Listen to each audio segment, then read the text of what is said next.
DJ Event Planner will change the way you manage and run your business. Streamline all of your procedures and software into one easy-to-manage system. DJ Event Planner, the ultimate online planning tool. Well, it's kind of an explosion. It's Tuesday night, and it's like a big bang in a lot of people's It's worlds. like an explosion, but different. Welcome to our 732 of the DJ and TV mini sessions. That's right. We've been broadcasting the whole time. I don't know where you guys were. Yep, we're back. Or we're still here, rather. One thing. We didn't go anywhere. We just sat here the whole time, and Why not? we haven't even got to the restroom. It's really not. You don't want to tip the cameras down. It's not pretty. Exactly. No, I've been on the run. I kind of just got here. So. You've been running, doing crazy things, and Well, I'm always doing crazy things, but they're not always productive things. But I was actually doing productive things. nice. So, yeah, the CDJ show, it's been officially announced that I'll be there doing 2 presentations on the 11th and the 12th of March 2017 at the Toronto Hilton. And they announced it, and a lot of people were like, cool, Brian's coming back. That's really cool. And then a lot of other people were like, who the hell's Brian? So they asked me to do a video kind of explaining who I am and what I'm going to be doing there. And I thought, I got a great idea. I'll get this up before the broadcast tonight. And it wasn't such a great idea because I was kind of rushing. Sometimes the internet doesn't want to work with us. It's like, I've got lots of time to get that downloaded and installed. Right. So yeah, I was kind of mad dash. So I got handled, and we're here, and we're back, and we've got people watching. Yep. That's nice of you guys for tuning in. Thank you for that. Yeah, thanks for joining us this evening. Okay, so I got a couple of things I wanted to chat about tonight. All right. Hit me. And I've recorded 3 different versions of this rant, and that's the best way to describe it. And the title is kind of on this. I feel your pain. I have had numerous contacts. I haven't had this many calls and contacts for weddings probably in 12 to 15 years, because I really have been working the social media side of it and reaching out to people within my market, which means I'm getting a lot of people contacting me via Facebook, Messenger and messages on my Facebook page. And of course, it becomes what's the price? Common, because that's what they know. That's what they're going to start with. The interesting part comes is as you continue to talk and get things, and then you eventually get to the point where there's a window open, so you can, give me an idea of what you're working with for a budget, so we can see if there's something that I can do to help you out with something to that effect. And it's interesting the number that are coming back, and today's was a gentleman who was like, the cheapest DJ I found was $695, and it's like, well, that okay? Are you looking for the cheapest DJ out there? Is that your goal, to find that? Because, well, I want to find the best DJ that's the cheapest. Okay. So then we started talking a little bit about, because I love to use the methodology you use. We were talking about if I have $10,000 worth of gear, that basically I allocate that each event should give me a return of about 5% of my gear. I think 5% is pretty reasonable. A lot of people do 10 to 20%. Precisely. But what I'm doing with that 5% number, it's a real number. It's not a BS number, but I'm showing value. Precisely. So, you could rent this stuff for 20%, but I'll give it to you for 5%. And that's exactly the conversation I was having today. Yeah, $694. No, Reggie, that's not the goal of this. Is that in my particular case, I'm bringing much more than that. But it's like, say I'm only bringing $10,000 worth of gear, which if you count computer and this and that, I'm well over that. So we were talking about that, and it's like, if indeed that's the case, and you use the 5% methodology, that gets us at $500 from an event goes towards that. And it's like, do you really want to? Looking at that generally, and then that means that DJ that you're wanting to hire for $695 has a value of $195 after their gear to your event. And it's like, is this what you want? Basically, you're wanting to have someone there for 16 hours and at $195 in essence over cost of gear. Right.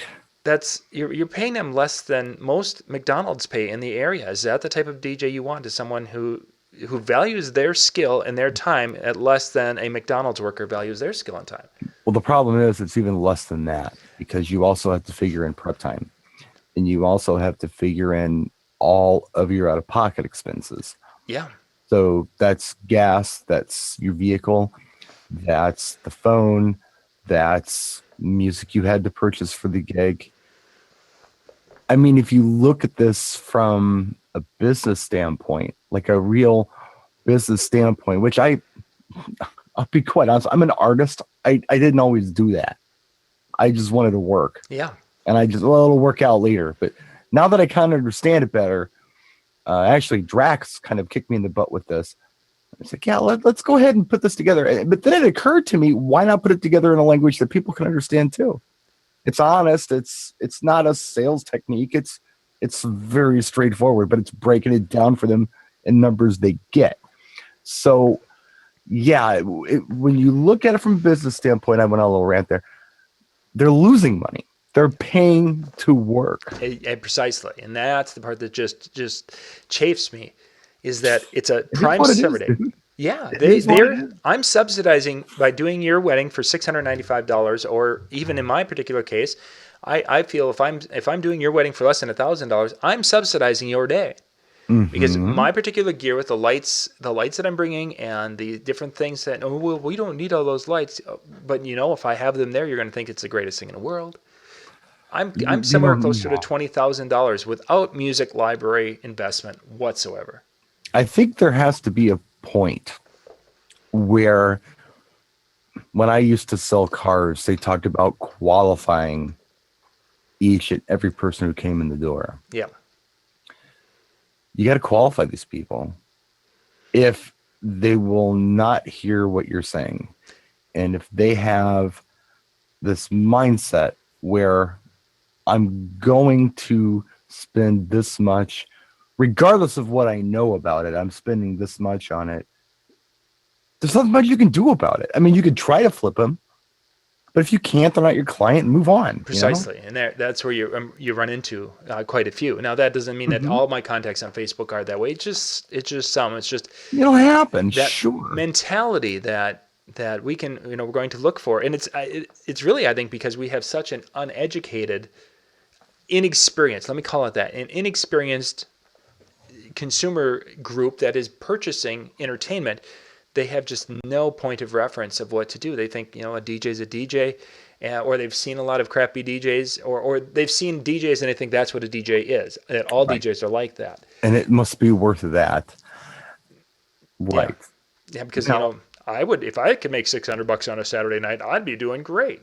They're just trying to be smart consumers. I don't even beat these people up. I don't even get mad at them because, geez, when I'm looking for a service, I'm going to look for the best value as well. Oh, for sure. Now, I know a guy, actually, it's Andy's brother. I've known him his whole life. He does construction work. And whenever I have him do anything for me, I buy the materials and I throw him some dough. Yep. Whatever. He's family. But he does that kind of with everybody. And I also know a guy, it's my parents' neighbor, I've probably known him for 25 years. Good guy. He has his own construction company. And I hired him one time. And it was not cheap. It was very expensive. Mm-hmm. Like, very expensive. But what he did, he overbuilt it. And it was perfect. And it was done fast. And there were no flaws. And I never have to worry about it being a problem again. Yeah. Now, the stuff this other guy does that I'm talking about, this other guy I know where I can throw him a couple bucks and, buy a McDonald's or whatever, and he does it. I might have to have that redone. Yep. So it works like that. I know better now. Now, I can't always afford the premium guy. Yeah. And I don't have to do a lot of things myself. Although I am physically limited, I do have to bring people in once in a while. If I have a big, I got to figure out who I give what job to. Let's just put it that way.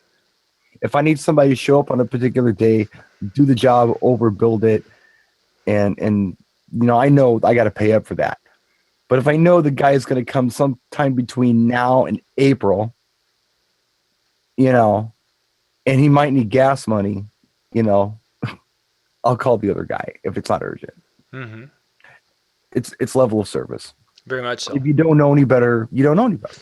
And that becomes a real issue. I mean, if you hadn't experienced both of them building a project for you around the house, you wouldn't know. I mean, we've got Right. we've had over the years have hired different contractors and such in that realm.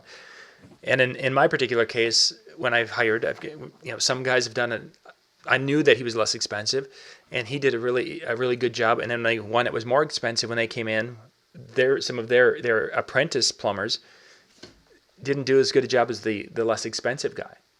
For sure. And that it's not a complete always it's going to be this way.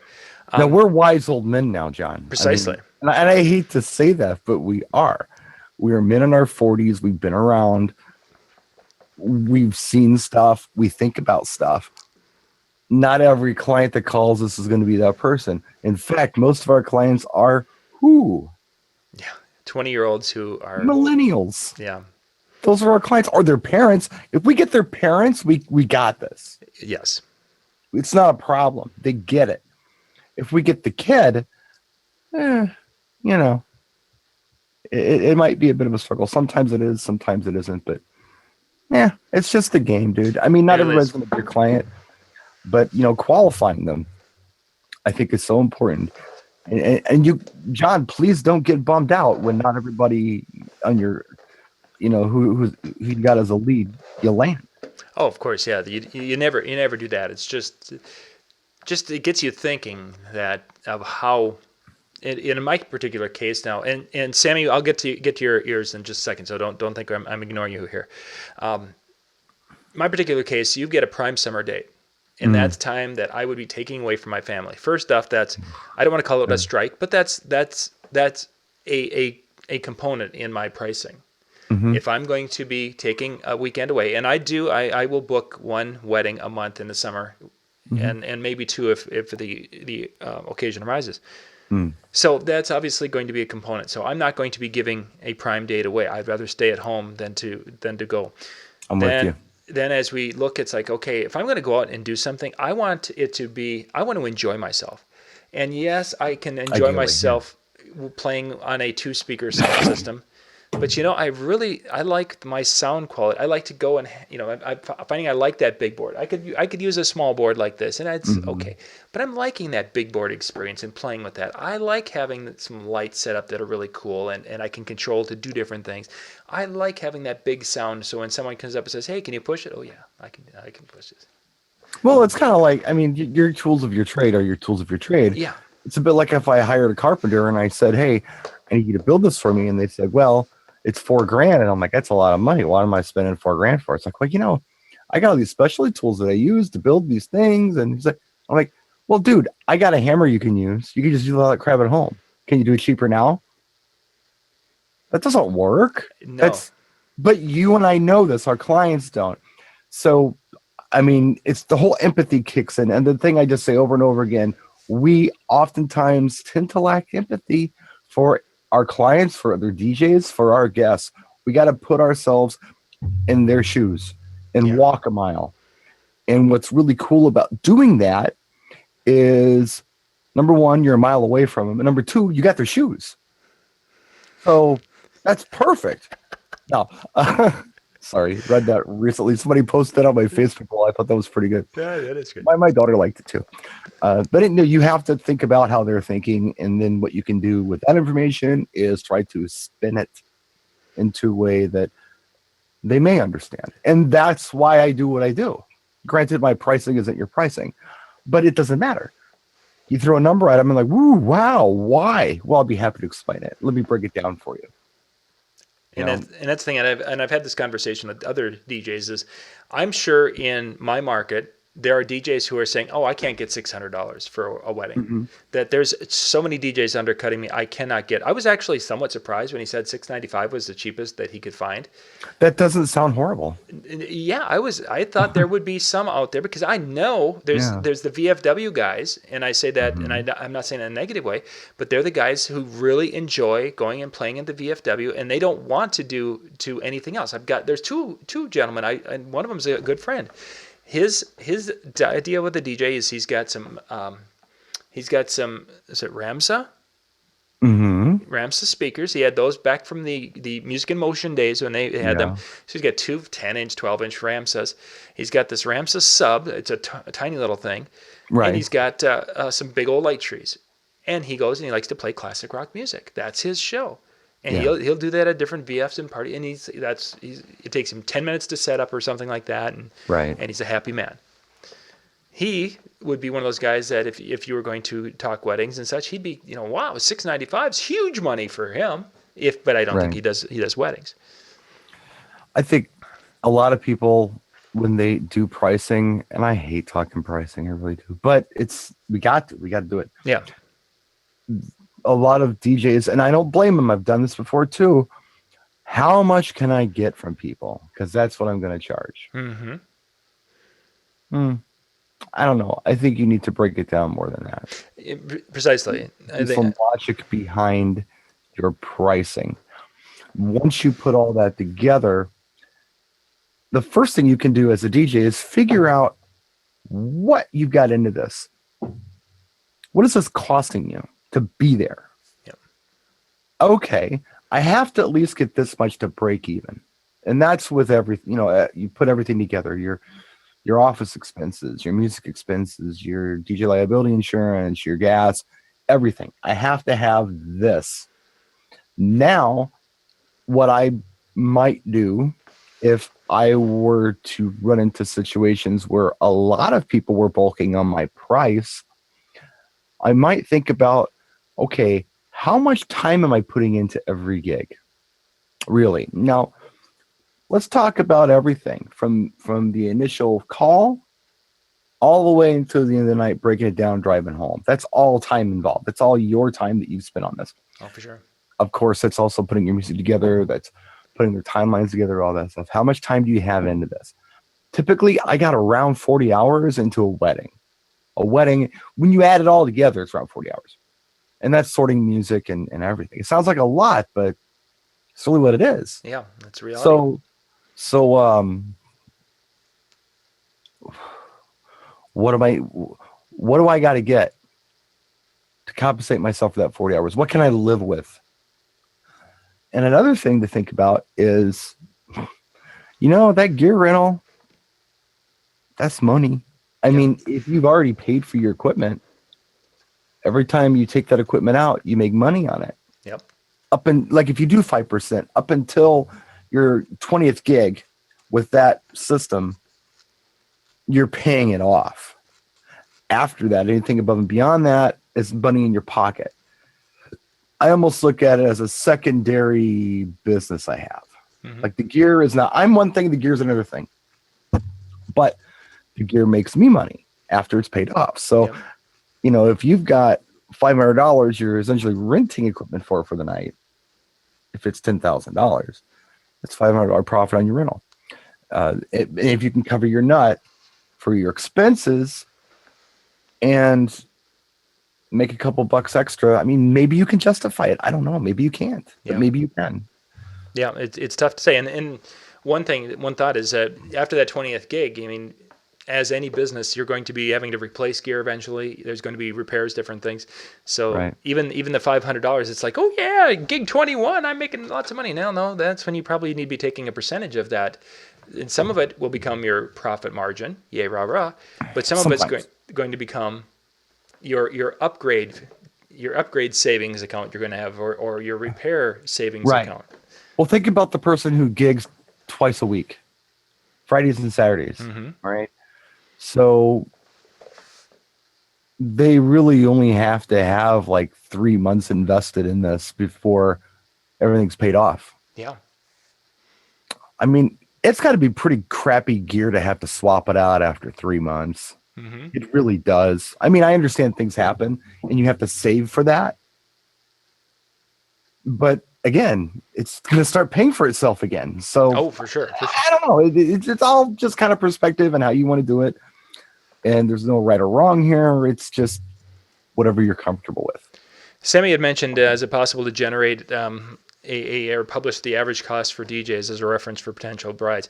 I've seen there's the wedding report. There's a couple of websites that do the averages. You can go and look up your zip code and type it, and it'll tell you, oh, entertainment, they should spend this much in it, and in your locale it would be $2,000 spent on entertainment, and that's basically all entertainment.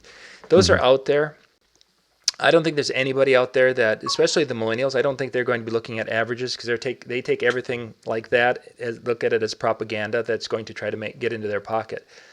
A person would be better off, I think, instead of that, is to have testimonials from other brides that talk about the investment they made, maybe even going as far as talking about the sticker shock that, wow, I didn't expect it to be this much, but the results that I got were worth twice that kind of stuff.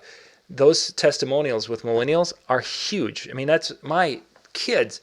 They will put more credibility into what they read on Amazon reviews, even though I have some of the same gear and I've used it and think it's good or bad or indifferent. My kids won't take my word for it. They're going to go and look at Amazon reviews of somebody who used it like for 35 seconds, and now they're going to believe those people because it's on Amazon reviews. It's the new world we live in. Yeah.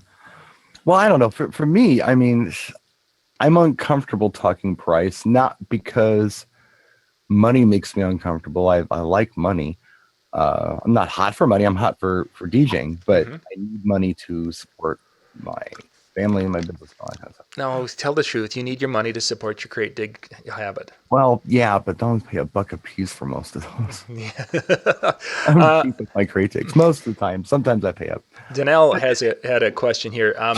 Did your sales package include does it include lighting and include time and a certain lighting setup and such, or do I bring the same lights to each one?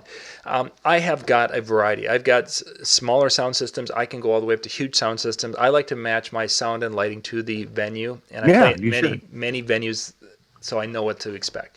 The one size fits all mobile DJ system, I just can't do that anymore. Yeah, I agree. And it's not only me, it's the customer's expectation. Yes.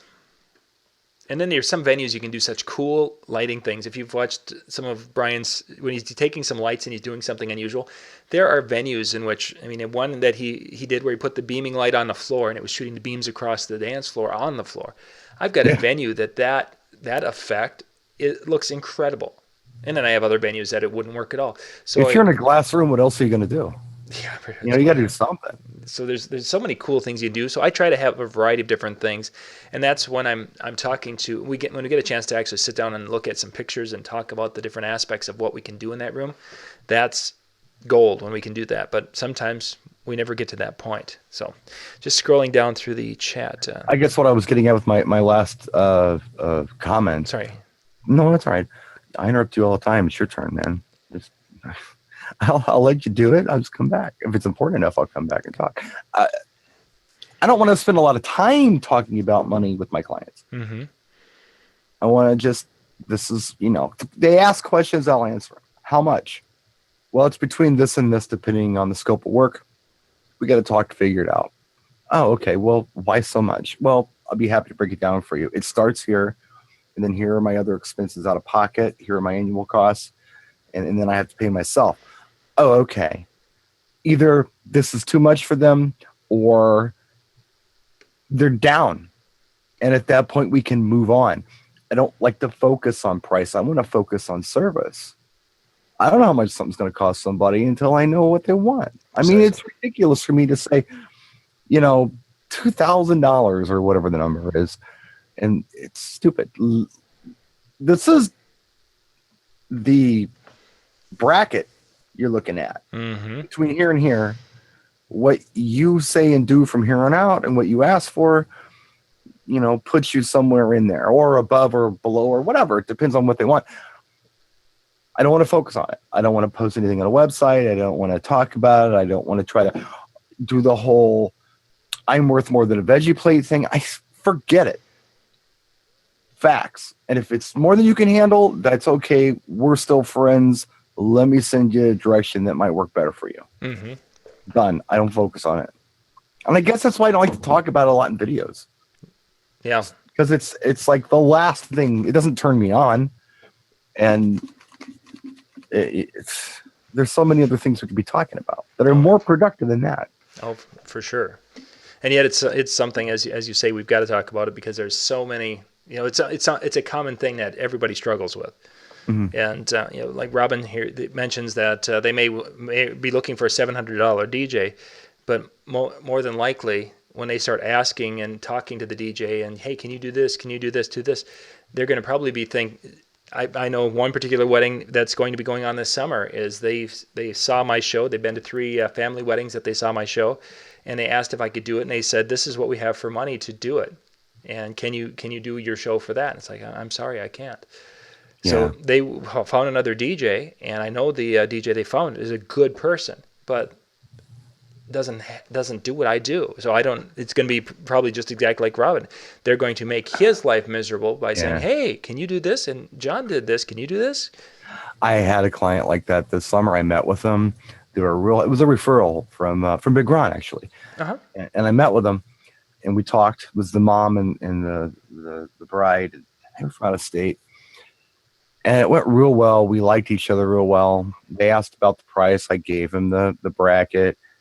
And we talked for a long time about, what they wanted and all that kind of stuff. And I kind of got an idea what they want. I had some concerns about the venue. And I couldn't just say, oh, I'm doing it like this. I have to look at this venue because I don't know. I really need to do a site inspection here. Mm-hmm. They had... and then we got to the point, well, what's this going to cost? So and I gave him a price that was very reasonable. And after I did that, we talked for another few minutes. And then they said, well, actually, we're going to have this other thing we're talking about. I think that might be remote. It's not going to, okay, so we need a second setup. Mm-hmm. So we need to talk about that. And I can try to do this reasonable for you. You have options. You can do like this or like that. Cost became a factor. And right then and there, I knew that if I didn't agree to do this stuff for free, they weren't my clients. I already knew. They were trying to reel me in at a price and then throw their things at me. And at that point, I was, nope, well, we got to back up here because we didn't talk about that before. I knew they weren't my clients already. Yep. I could tell. We liked each other. I think it was a pretty good fit. It would have been a good party. But because of that, it happens. Oh, well. The alternative is paying to work, going there and doing the gig, maybe making some dough on your gear rental, but you're working for free or it's costing you more than it would have been to stay home. For sure.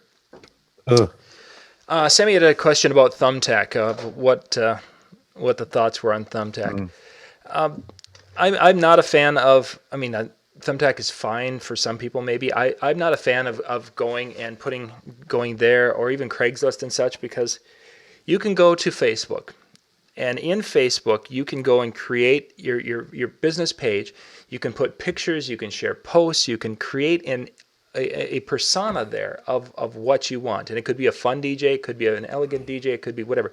And then you can take that and you can market to the people within your geographic region that are the exact right clients or very close to the right clients for you. And it's so easy and it's so inexpensive to do that I should be on Craigslist and putting things in Thumbtack. Just focus in one area. Dedicate $20 a month to advertising on Facebook. And if you don't know how to do it, I can walk you. I've done this and walked people through in video. It's not that tough, and you can really have good effect. This is why I'm getting a lot of people. Most of the people who I'm getting that are coming through, yes, I'm not booking them all, but most of them are saying, gosh, John, we're wanting to spend, $1,200 or $1,250. One had $1,500 they wanted. That was what their budget was, and what they wanted from the entertainment was, I just couldn't do it for that because there was just too many variables and things, and so it's not that Thumbtack could be inherently bad or Craigslist are inherently bad, but if you're spreading yourself over all these little things trying to get work and not focusing on one that could really drive work, I think it's kind of a little silly. And I don't remember my pal Dave Ellsworth that was here. Yes, mm-hmm. He was a Thumbtack guy, and he did very well with it. And he was getting 2,000 plus for the events that he was doing, which in this area is pretty good. But he told me recently that it's changed. And he was spending so much money on leads that he wasn't getting that it killed him. I mean, it really hurt him. It used to be a lot more reasonable. They've raised the price, I guess, on even getting the lead significantly. Yes. He went with it because he was so successful with it in the past. But yeah, it just isn't viable for him anymore. He's doing other things. But he did very well with it at first. And a lot of things are like that. They might work for a while, then they don't. You gotta really examine those things and make sure that you're not throwing your dough away on some of these services. For sure. You can definitely do that very, very quickly. I tried Thumbtack one time and I paid for a lead and I was so discouraged I never did it again because it to make a long story short, this was a gig like how deep in the hood of Chicago. Yeah. Like you get shot land. I'm not gigging there for any price. And they would pay my price, but I'm not going there. No. I'm still working through the chat room. I'm way up. I'm way behind you guys, but there's some good stuff here, and I want to make sure we're talking about that. Reggie mentioned that he is he's under $1,000, but he's raised his prices, but he's getting more no's than yes. And that selling, there's a couple of things here. First off, as you raise your price, the way you sell and the way you communicate your value will change, has to change, because how I communicate my value as a $500 DJ was different than when I was a $750 DJ, which is different than a $1,000 DJ, which is different than a $2,000 DJ. I will, if I have a bride who's calling for I had this, she had a Friday night wedding in March. You know, a March wedding around here is unheard of. A Friday night wedding is unheard of. You know what? I'm going to sell that differently because I'll happily do that for $1,000 on a Friday night. Now, if that event is a Saturday in June, different story. So you sell, it's changing the sales pitch. You can't sell the same way from situation to situation. And again, if I really want to sell a date and I have a client that is in the right venue, I'll turn Lori loose on them, because that third party, as we talked about on Sunday, that third party to talk about, you know, what John can bring to your event, what John can do is gold, is really gold. Man, I just had to do a video promo for myself for the CDJ show, and that was hard. Yeah. Tell them who you are. No, you tell them who I am. Exactly. I'm great. I've got this YouTube channel, and everybody watches, and everybody knows who I am. Yeah. What am I going to... Now, I did my best, but it's hard to do. Very, very It's real hard to do without sounding like a complete narcissist or a politician, which are sometimes mutually exclusive. Very, very close, yes. But yeah, you got to be careful with that. But I will say to people that, you know, raising your price is great. The only thing is, typically people don't raise their prices arbitrarily. Just cause. I'm going to raise my prices cause. Put that business plan together. Figure out what your expenses are. Figure out what your rental fee should be. And figure out what you should get paid. And as long as you can express this to a client, explain it to them, and show them the numbers, they shouldn't balk. But if you just say to them, well, I charge this because I'm worth it, that isn't going to settle well with a lot of people. They want hard facts. Very much so. But I will offer this suggestion. No, I threw 5% out there as a number simply because I felt like it was incredibly reasonable and it really showed value, especially when you compare it to what a rental house is going to charge for things, or even what a lot of DJs are charging for things. 5% isn't raping me, but it's a good value for the client. Now, if you wanted to raise prices and you wanted to show this, and you didn't want to particularly put a higher dollar amount on yourself, you could raise your rental fee. You got room to do that. Yep. It's not a problem.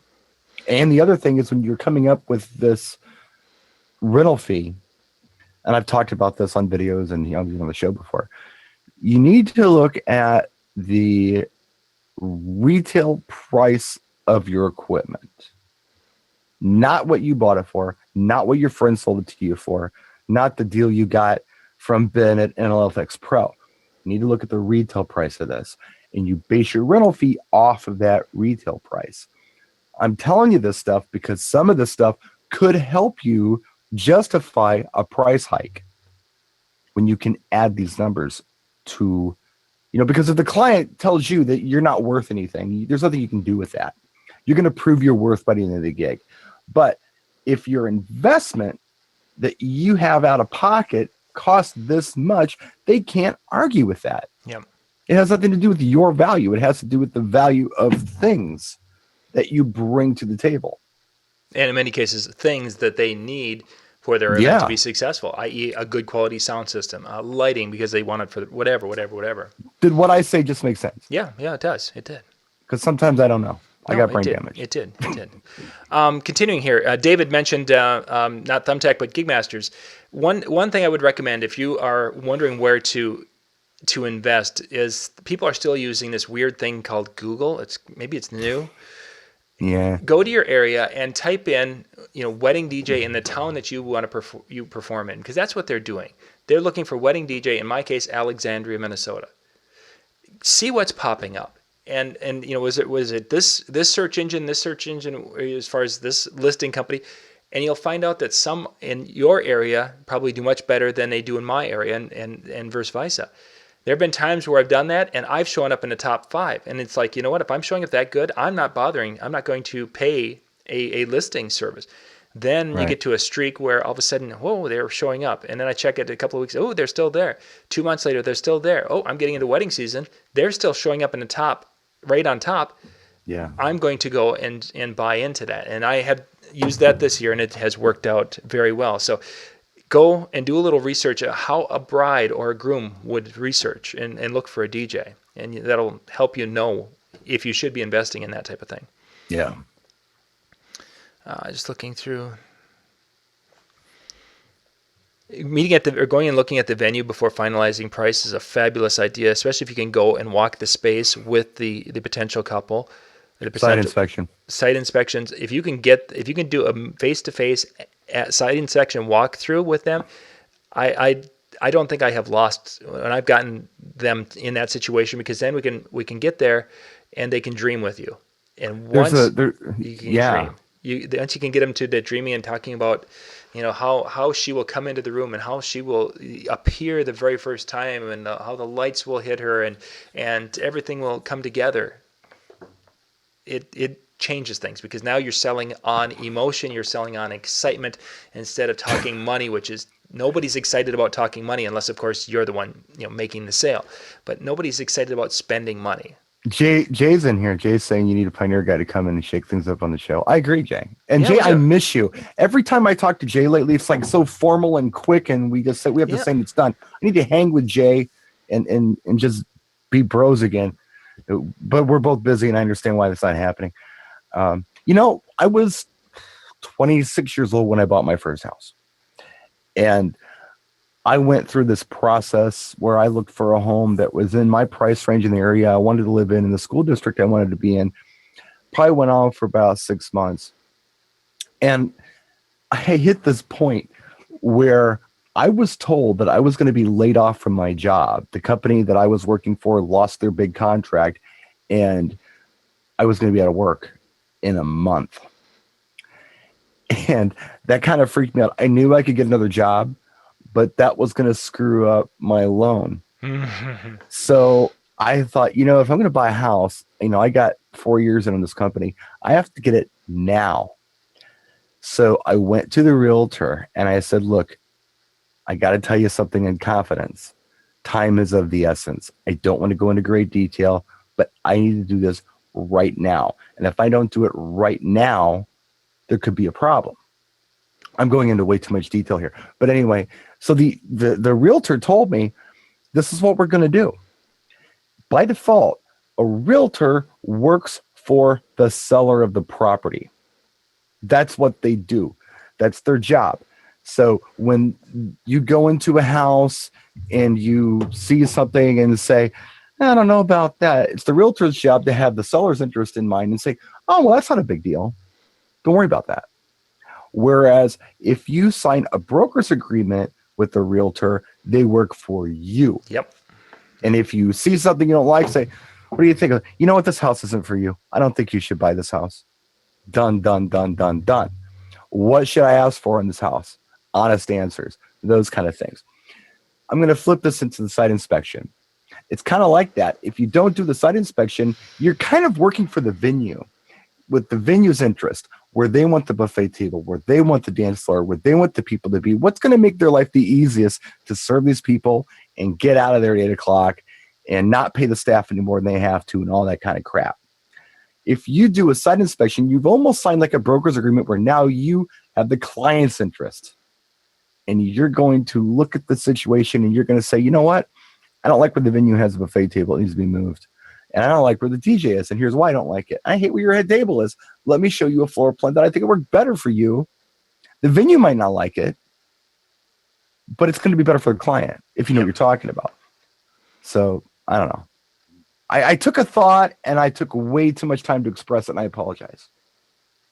I'm sorry. No, that's a great point. The only thing I would recommend is you can share those thoughts that Brian was sharing, but two things: you have to do it with kids' gloves on. You can't. I hate, of course, And secondly, is if the venue manager's with. Those are the most difficult ones. Is when I've had the bride and the groom and mom, generally a mom is with, and then you've got the venue manager. And it's tough to one venue manager, she likes me and knows that I'm going to say some things she probably won't like, the venue manager, but she knows that my ultimate goal is to have the most effective event for all of us, not just make it easy for the venue, as Brian's talking about. So I'm going to say some things, and there have been times where she's like, John, why did you recommend that? And it's like, because this is what she wants. She wants this outcome, and to do that, this is what we're going to need. And to have a happy bride and a happy client, she wants this. And she goes, I didn't know she wanted that. I didn't know that was important to her. I had a situation with the clergy recently where, or just whatever, the person who marries people, that's their gig. That's what they do, I was attending rehearsal. I don't always do it, but I was asked to, so I did. And I was, a part of it. I was DJing for it. And I watched all this stuff happen, and I watched how they put it together. And I hated it. I really didn't like it. I could see so many different ways you could do this that were better. Yep. So I waited for that person to leave. And then I pulled the couple over and I said, I'm going to tell you something. I really hate what they had you do. I got to be just candid here and tell you that. Well, why? What would you do different? And I explained it to him. Just and not in front of anybody. And like, oh my God, that's perfect. Then they went to the clergy and said, hey, this is what we're going to do instead. Didn't even say was my idea particularly. I don't know. Well, maybe they did, maybe they didn't. But I was in on it, obviously. I didn't have to do it in front of them that way. Now, this guy hasn't called me and recommended clients to me, but you know what? It doesn't matter because the client has recommended everyone to me. Precisely. So you gotta pick your battles, I guess, on this stuff. For but sure. I agree. If you can avoid pissing off a banquet hall, that's the way to go. But most of the time, these banquet halls have no freaking idea what they're doing. And there's such a turnover that, okay, so I've offended that staff and I'll be out for 6 months to a year. Well, okay, let me rephrase that. They know what they're doing when it comes to food and beverage. Mm-hmm. That's all they know. And when I say beverage, I don't mean bar profit. I mean they've got bartenders. They have enough bartenders. They can get enough drinks out, all that kind of stuff, and placement of the bar. They know how to buy alcohol. They know how to price it. They don't really know how to make money with it. That's what we do. Yeah.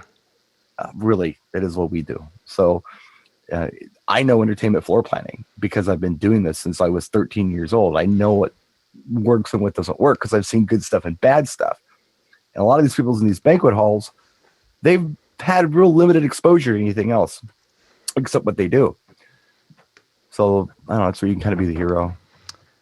Let's see. Greg asked about a rough walkthrough in a sales process. Yes, we can, and yes, I will. That's actually one I think that it's going to take more time than we have tonight. And secondly, as I think that's one we're going to bring Lori. We could bring Lori back in and have her do a mock selling of my show for you guys. because that would be very interesting. The question is to get her into that mindset, because talking to Brian or myself isn't going to work. Needs to talk to another a female, a bride, because that's getting into that role. So We can bring Blanca in. I'm gonna put the notes down, and we'll talk about it, and we'll figure out a way to do this. But I think you guys would find it very interesting, because Lori doesn't have a ton of training in the sales arena, but she just has a gift of connecting with people and selling, to the point of, even with the Disc Jockey News, I should have her doing the sales, because she is that good at what she does, and she doesn't even realize it. But she just kind of like Ben Stowe. Everyone loves Ben Stowe because they can connect well with Ben and relate to him. She's got that gift, whereas people like Brian and I are just old crotchety men, and nobody likes us. I made an observation about Ben today too. Jimmy had presented Ben like James Bond because he had all the tricks. He knew how to do the things. But I would have to say, knowing a little bit about James Bond, not a lot, but a little bit, Ben Stowe's more like Q. Yes. Yep. The applied science guy who gives James Bond all of his little things. Look, it's a Rich Watts, but it's a laser too. Pew, pew, pew. Q made that. That's what Ben would be doing. And you notice this watch will cut everything that's got a plasma cutter on it. Yeah. So it'll cut the cage so you can escape before the sharks get in there. It's great. One of the funniest conversations I ever had about another DJ was Jay, who's watching right now. We were talking about Mikey Mike and his Do It From Scratch. Have you ever watched Mikey Mike's Do It From Scratch videos? Oh, of course. Oh my gosh. And Jay just broke it down perfect. He was like, yeah, it's real easy, guys. All you need is like a plasma cutter and a atom splitter. And I was telling somebody at NAMM this year, because Mikey and I were talking and we ran into a couple of DJs. So it was like, oh my God, Mikey and Brian, And I said to him, I said, you know how some people say, you know what, it's not rocket science. But with Mikey, it is rocket science. It because is. He's a rocket scientist. And the guy laughed. And then he says, no, seriously, what do you do? He's like, I work for the space shuttle company. And he's like, oh my God, you are a rocket scientist. Really? Like, rocket scientist, yes, pretty much. I'm the guy who tells the rocket scientists how to be safe. So I don't know. That was very random, and I'm sorry. No, that's not even relevant to what we were talking about. You need to keep me on track. You're a bad host for letting me be a loose cannon like that. That's quite all right. I like talking Mikey Mike. He's a good guy. I enjoy him. He's smart. And very smart. Like Ben. Okay, I think I finally caught up to the chat room. Goodness, I got behind there for a while. Going through. So if I missed some questions, I apologize for that. I was trying to catch questions and thoughts that would make a good discussion point or a good topic for the show tonight. Yeah, cool. I think we've almost gotten to our hour time here too. I'm sucking on air, dude. Yeah. You need to go get your Starbucks full. What's up with that?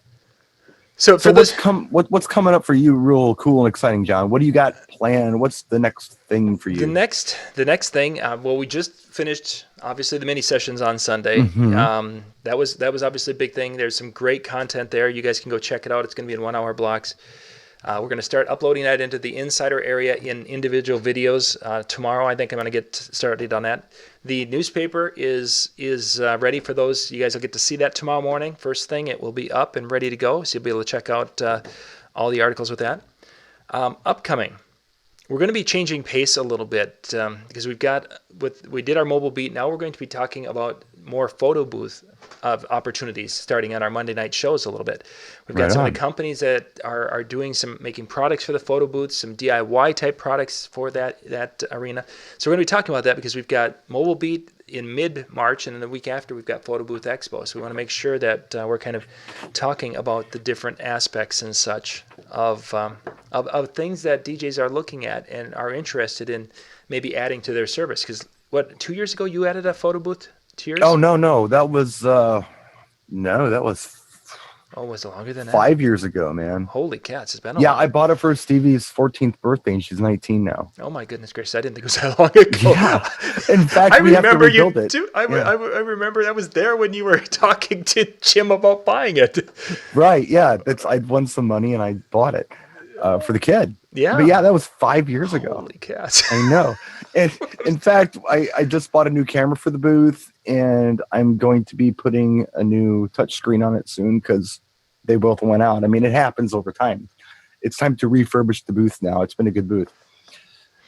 But I got a lot of cool stuff cooking too. We got the CDJ show coming up March 10th through the 12th, Yep. and then Mobile Beats the 13th through the 16th. Something like that. Mm-hmm. And I'm flying from Toronto to Vegas to do both shows. And there might be some stuff after that, I'm not sure. But in the meantime, it's going to be a big focus on audio. The lighting is going to come in, and everybody says you're the lighting guy. I'm really the music guy. This is going to be the audio stuff. Anything from microphones to speaker systems to DJ mixing boards and building systems. That's going to be my focus for probably probably all the way up until we do the shows. Yeah, I was going to say, It'll be the main focus. You were working on, you've been sketching out a new mini system and putting the pieces together for that. Yes, and I'm looking at stuff that's nice stuff, and I'm working with people who are nice people, and I don't know what the ETA is on this stuff. And I'm not pushing anybody, but it's on its way. The meat and potatoes of this thing is on its way. Once I get all of the components in, then I'll start working on kind of racking them up and how I'm going to set them up and all that kind of stuff. It's got to be one step at a time. It's a process. For sure. So first step is to get the stuff in here, play with it, enjoy it, see what it does, see what it's made of. Step 2 is to kind of wrap it up into a cool little package to take on the road. So that'll probably consume most of my time up until CDJ show. Yeah. And there'll be lighting in here and there. You know, I want to do a video too. I want to do a video. In fact, I might do it tonight. I might do it tomorrow. But I want to do a video because I got a question from a guy. He thought it would be a good video. And I'm going to go ahead and agree with him and say, let's do it. Mm-hmm. On what's the best subwoofer for a wedding DJ. I'm going to tackle that. Nice. So that's coming. Again, audio stuff. Okay. You tried to wrap the show and I cut you off. No. I wanted to pull something up because Chris had asked about, does anyone do DMX programming for weddings? Chris, this is good. Is it here? Yes, it is. This is what I'm using to control DMX lighting. It's the ADJ Airstream DMX bridge. And what this little guy does is this will broadcast a Wi-Fi, basically a hotspot. But it's makes its own little network, and then I can connect my iPad up to this. The iPad then has all the scenes and everything that I've set up into that, and it controls this. That controls my DMX lighting, and I have it set up on my phone. I have a backup version. I'm going to just try to show you guys this a little bit. You can see that it has 8 different fixtures on it. I set this up basically as an emergency backup because Smart Boy here for one of the shows went to go set up and forgot his iPad. So in order to test, because in my basic light show, I've got a couple of jelly domes, I like to use these for slow red dots and slow white dots. That's what I use it for. I've got the InnoPocket Spot Z4s, which are the zoom and ones, wash. Yep. I've got the 5Ps, so I can do my wash of the dance floor. I have the XS400, which are the ones that have the 4 little beams, and they spin and then they rotate around. It's just this massive craziness. And I've got my UV lights. It's some Freak 5s. I don't use Freak 5s. They're a strobe light.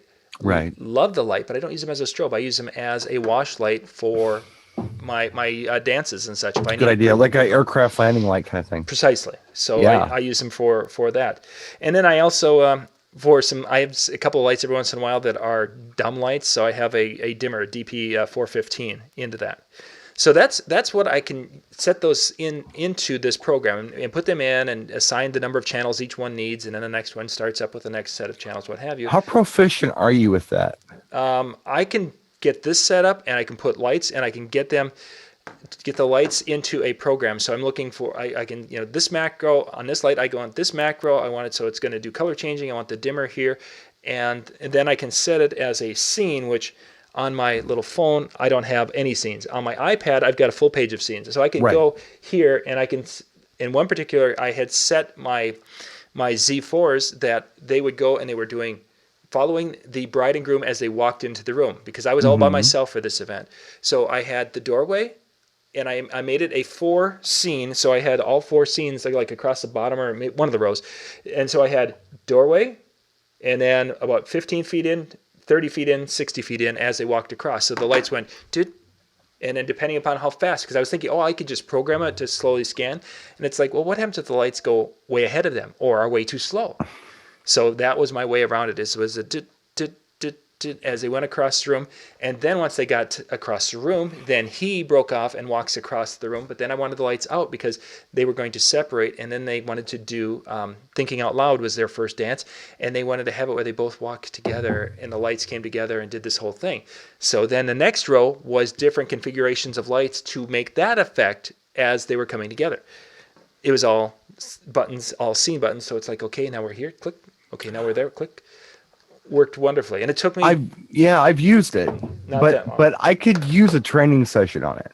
Yeah, it was. And I was just wondering if you were proficient enough, or maybe you might want to step up and do it like a 4-fixture training session. I could do a little bit now. I haven't gotten into some of the cool features, which some other guys, but I'm right. I think it'd be cool, like a guy like you, just a getting started. Yes. Training session could be really good for that product, because I think it's an interesting product. It's very useful, but there is a learning curve.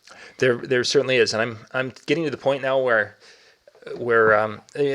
Edgar shared a video on the Inno beams, and I looked at those Inno beams, and I was it's like, that would be an awesome light for sitting on top of totems. The problem with the Inno beam that I saw is I went in and I was looking at the DMX lighting and such, and I didn't see the macro, so you could basically set it on. I wanted to have it this. So that would mean that I would have to go now and set the movements and things, which I can do with this software, but that would be the next round of my learning with that. Right. So I've been sitting making here your today. own profiles, basically. Yeah, well, the profile wouldn't be the problem. That you can easily do. It's the actual, okay, so I want step 1 to be this, and step 2 to be this, and step 3 to whatever. And it can do it. I know it can. I can see it, and it's just I would have to spend more time learning that. And so I spent today. It's like, okay, they're a great light. They got a great price on them, but I'd have to learn. Great light, great price. I'll have to learn. And I had the newspaper to finish up today, so I didn't pull the trigger. So. We will visit another day, but that's where the videos come in handy. If somebody can figure it out and present it in a way that people can understand a little easier, they're more likely to pick it up, because it takes the mystery out of it. Good stuff. Let's see. I'm just trying to check if there's anything else. Otherwise, we're gonna. There's nothing else. There's nothing else. We're done. Flawless was. I'm not sure about the flawless. Did we miss a question from Flawless, or what was? I don't know. All I could think of is the song from the Ones. It's a cool song, Flawless by the Ones. Look it up if you don't know it. It's very good. I'm just scrolling back to see if I had missed a.